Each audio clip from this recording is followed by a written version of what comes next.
Hello. Um,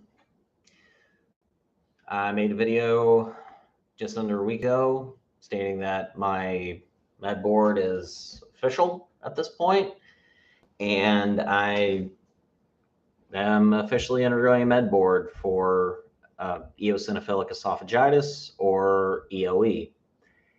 And well, today, about 5 days later, I think, I got my phone call from,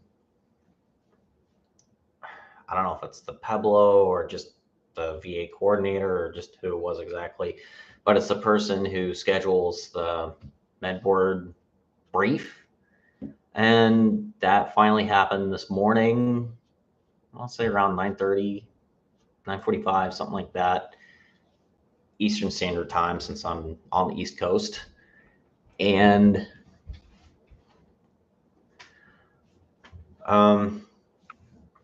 she sent me an email basically saying, hey, this is the time, this is the place, virtual. Be there, be in respectable dress, so to speak. And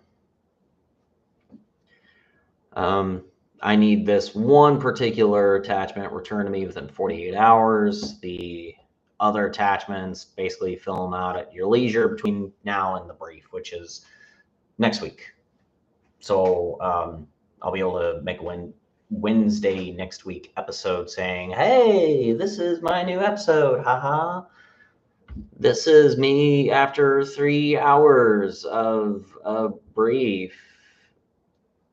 Water through a fire hose, or information through a fire hose type information. I'm looking forward to that. However, it was still exciting because at the same time, I got new information, which is what I was hoping to get. I mean, I got new information. But that wasn't necessarily like the end of the story. So this is kind of in two parts. I'll start with the rest of the day. Part of the day, so I sent the email back to her saying, hey, I filled out the attachment you wanted me to, because if it's due in 48 hours, I'm not going to wait 47 hours and 59 minutes to get it back to her. That's just unethical. So I went ahead and just worked on it, just right then, right there. Mostly it's just like leadership data saying, hey, who's your commander, your first sergeant, information. And as I stated last week, I'm not going to say anyone's names. I'm not going to say anyone's real names. I might say titles just for clarity, but I'm not going to say anyone's names because they have not said, hey, you can do this kind of thing. And that would be anti-rad. So I will continue to not be anti-rad. So I'm going to do my brief next week. I did the attachments, sent it back to her like that. What I wasn't expecting was an email saying, hey, we're having issues getting your medical records jacket. I don't even know what that means. I still don't know what that means. That was an email about 10 minutes later. It's like, okay, well, I contacted my PCM. If you didn't see the last video, my medical doctor, my Army doctor, she's a civilian, but she's a DOD doctor. She didn't get back to me, which is not surprising. It wasn't really pressing for her.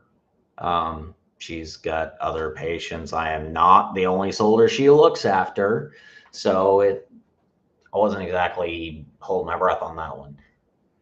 I want to say it's about 2 hours later. I went ahead and just called the medical records office at that particular post. I don't necessarily want to say the name of the post, at least not yet, until I feel comfortable. I called the medical records office and they're like, why are you calling us? I mean, you're not doing anything wrong per se, but you're not the person who should be calling us with this. The person who told you to do this, it's their job to do this. They should not be working through you as an intermediary. I still cannot tell you exactly what it is that they told me to do, not because it's classified or confidential or anything like that, but because I still don't know. Like, I don't understand.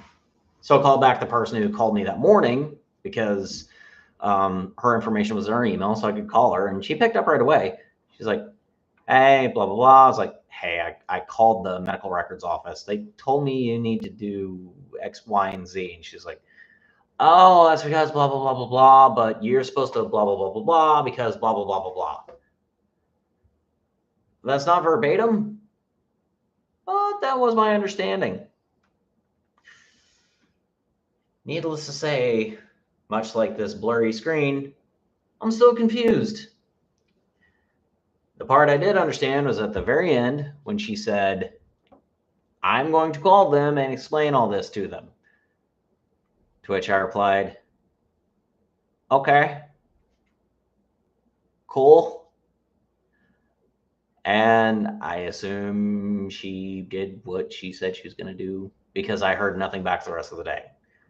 Probably follow up tomorrow at some point to like, hey, did this work out? I think that look tells you everything. But yeah, so that was a thing. Without context, none of that probably makes any damn sense. All that I know is that I was being told to act as a third party arbitrator, despite the fact that apparently it was supposed to happen between parties 1 and 2. That's my understanding of the madness that which transpired. That sentence is about as understandable as what happened. So that's part 1. Part 2. So I didn't know when this brief is going to happen. For the record, it's happening next Wednesday, the 26th, and it's all morning. It's just a standard virtual online brief thing. I am so glad I have done my research ahead of time because what I got a feeling I'm going to be facing next week is just going to be an absolute nightmare. And I'm trying to absorb as much information as I can now so I can get ahead of the curve a bit. I know in the Army I was saying you're never going to get left of the curve. Well, I'm trying.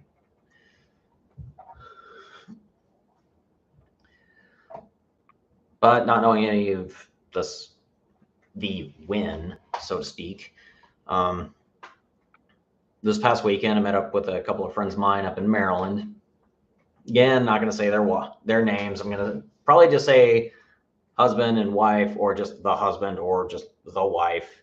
That way, the clarity is there, but I'm not disseminating people's names. Because I didn't ask them or tell them about this. But there are jobs in Maryland that I do want and I am qualified for. However, prior to meeting them on Sunday, which I wanted to meet them on Sunday because they're my friends and I haven't seen them in a long time.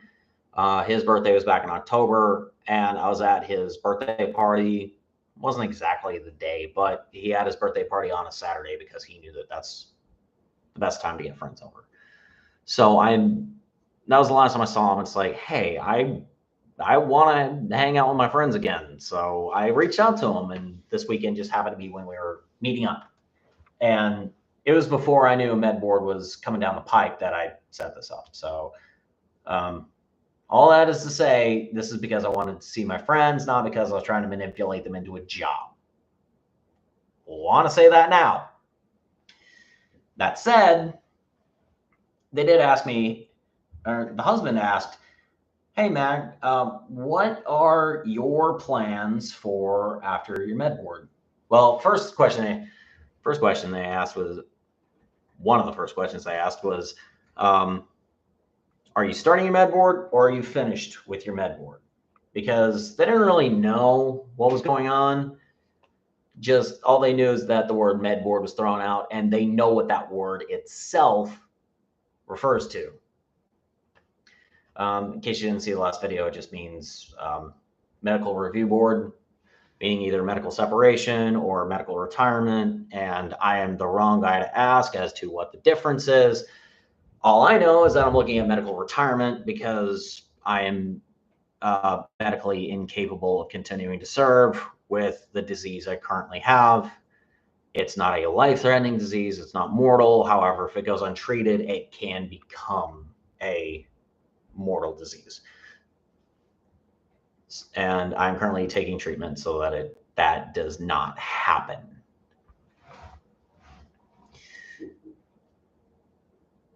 I digress. But yeah, he asked, like, where are you in the process? I said, it just started this past Thursday. It just started. It's official. And I'm going to be med boarded, or I am being med boarded. It's now official. And I don't know what the next steps are. Well, one of them asked, all right, well, regardless of when, well, they asked when. I was like, I have in my head 6 months, because I figure worst case scenario, if it's 6 months from now, I'm ready for it. If it's sooner than that, great. I'm not going to complain about getting out of the Army sooner than that. If it's longer than that, I am emotionally prepared for that. I don't want that to be true, but at the same time, I can live with that. So then they asked, all right, well, what are your plans when you are separated from the Army? Like, what do you want to do? Which everyone's first question is always when. The correct question should be, what next? And I have put thought into this. My initial thought is like, well, I want to go to law school. I'm 2 classes away from completing my master's degree in North American history. So I've got, or the second to last class, or penultimate class, just started yesterday. I did my initial discussion post, and there's only so much I can do right now. That's not to say I can't do more. That's just to say it just started.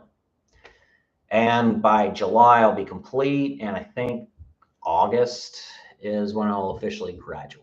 But that's conversation for another day.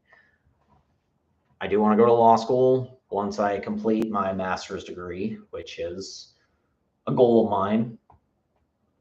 And the GI Bill does cover professional degrees. So I want to use my master's degree to cover law school, because I am a human being and human beings cannot afford law school, despite what politicians may think. I'm going to, so obviously I'm going to need a job, and there are jobs in Maryland that I do want, or at least want short term. So I asked both of them, hey, have you guys applied to the job or applied to this particular company? Say company. And one of them said, yes, I work there right now. So we had a long discussion about like, hey, how do I get into this company? And I said, and she walked me through the whole damn process, all of it. So when I got out of the Army, I'm looking at getting a good enough job that when I get out, regardless of the percentage that I get from the VA, don't get me wrong, I want to get 100 for more reasons than just money. But let's say I get 60, which is entirely possible. I don't know how likely that is, but it's entirely possible.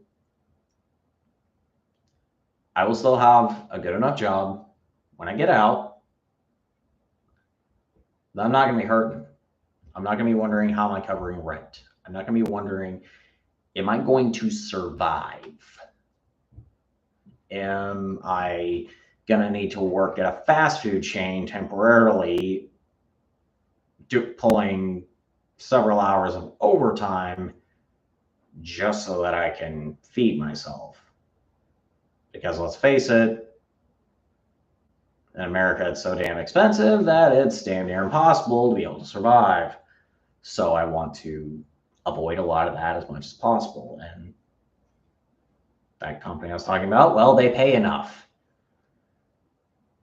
So yeah, this past weekend we talked about that. I managed to get through the process so that I can get hired at one of those companies or company, and I can ensure that I'm good to go when I get out.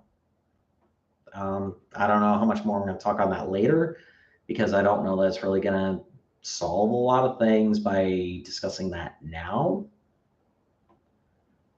But yeah, I mean, I think that this will be, I mean, just being Medboard in the first place is the right thing, but I think that this will be good just in general.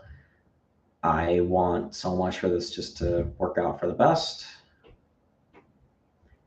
And I think that next week I should have a bit of a better idea of A, how long this is going to take, and B, what I'm looking at realistically.